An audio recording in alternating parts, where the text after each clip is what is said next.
thank God for the trials and challenges in my life na tumulong sa akin to be more resilient. Na nagiging maliit na bagay na lang ang mga big problems na wala, diba? Growing up, yes, we go to church, pero as a youth, I'm not that active compared sa ngayon. Well, kaya I thank the Lord for directing me, guiding me, helping me, strengthening me, in short, changing me. God's been my source of all. When I need someone, nandiyan siya.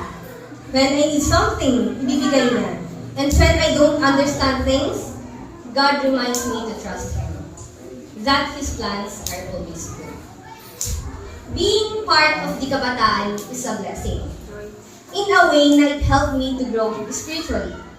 Maraming opportunities to learn.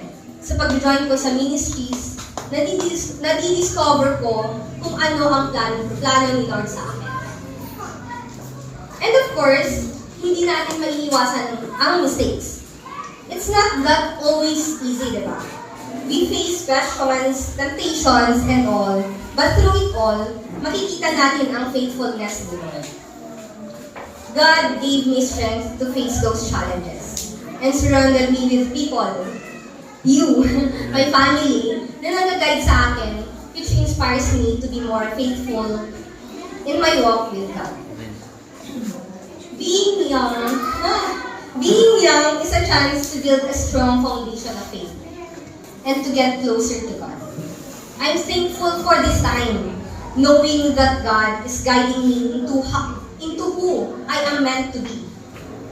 I pray that more young people, yung mga young people dyan, will come to know the Lord. Amen. Love and worship Him, that they too, kayo mismo, can experience the joy of serving God. Amen.